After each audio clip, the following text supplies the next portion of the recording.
Hello, today we are going to learn about how to make art integration project, art integration towards experiential learning. So this is the first slide which we have. This is the second, optical fiber and the physics behind it. I have taken this topic for my physics art integration project. You can choose your project according to your skills and knowledge. This is for physics. Now, what you have to do is write the content of your project. Like here, I have taken optical fiber communication systems, optical fiber construction, optical fiber communication phenomenon, total internal reflection in optical fibers, propagation of light wave through optical fiber. So these pointers are describing the introduction of my topic. Then you have to give the applications, optical fiber network in India, optical fiber network in Sikkim, optical fiber pros and cons. Now in this slide, optical fiber communication systems. So this is basically the introduction of my topic. So what you have to write is, an optical fiber is essentially a waveguide for light. It consists of a core, cladding and jacket that surround the core. The index of refraction of the cladding is less than that of the core, causing rays of light leaving the core to be reflected back into the core. Optical fiber is made from thin strands of either glass or plastic. It has little mechanical strength, so it must be enclosed in a protective jacket. Often two or more fibers are enclosed in the same cable for increased bandwidth and redundancy in case one of the fibers breaks. So this is all introduction about our topic. Now these are some of the terms related to our project. Like in optical fiber, we have core, cladding, buffer coating. Core, thin glass center of the fiber where light travels. Cladding, outer optical material surrounding the core. Buffer coating, plastic coating that protects the fiber. Advantages of cladding. It adds mechanical strength to the fiber and protects the fiber from absorbing surface contaminants with which it may come in contact. The cladding is capable of reducing the scattering loss of light resulting from dielectric discontinuities at the core surface. Now this slide contains some of the images related to our topic. You can take images from Google or any website which you like. Now optical fiber communication phenomenon. So in this slide we are describing the working or the principle behind our project. Optical fibers work on the principle of total internal reflection. As the angle of incidence is increased more than the critical angle, no light enters into the cladding layer. That is, no refraction takes place and the light reflects back into the core. This is called total internal reflection. And I have also added an animation, that is GIF, that is principle of total internal reflection, where you are seeing cladding and core. So this is the GIF which I have taken from the Google. You can take such type of GIFs for your project. Now total internal reflection in optical fibers.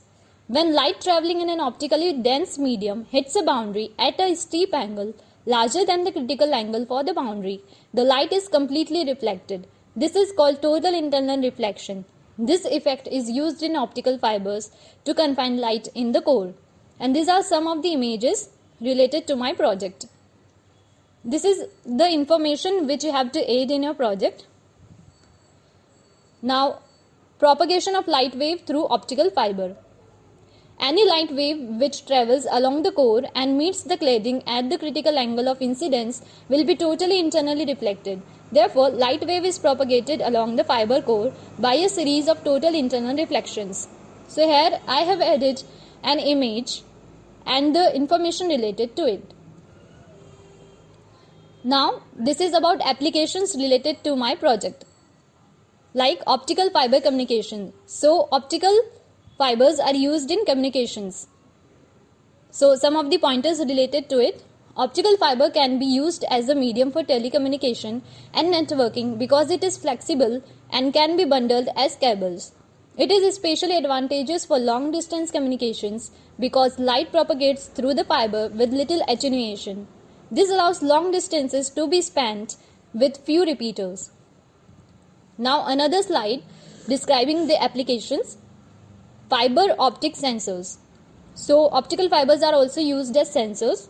Some of the pointers related to it. Optical fibers can be used as sensors to measure strength, temperature, pressure, and other parameters. The small size and the fact that no electrical power is needed at the remote location gives the fiber optic sensor advantages to conventional electrical sensor in certain applications. Now this is the third slide related to applications, other uses of optical fibers. Fibers are widely used in illumination applications. They are used as light guides in medical and other applications in some buildings. Optical fibers are used to route sunlight from the roof to other parts of the building. So we have taken 3 slides related to applications. Now optical fiber network in India. So this is the map of India which we have taken from the Google. Now this is about the Sikkim. CBSE have told the students of class 1st to 10th that they have to give information about Sikkim related to their project. But if you are in 11th and 12th class and if you don't want to have any risk, you can add slides related to Sikkim. So here I have added slide optical fiber network in Sikkim. Sikkim is a beautiful state and the center of attraction of every tourist. It is getting the optical fiber network which will help the residents and as well as the tourists with uninterrupted network and high-speed data. Our Honorable Prime Minister has also announced that every village in India is to be connected with optical fiber for best network facilities. Sikkim is getting the optical fiber network from many best companies. And these are some of the images related to it and the map of Sikkim. Now optical fiber pros and cons. So these are the advantages and disadvantages related to my project. You can take such type of images from any website or any book or from Google. And this is the last thank you slide for my project. So thank you for watching my video and please subscribe my channel.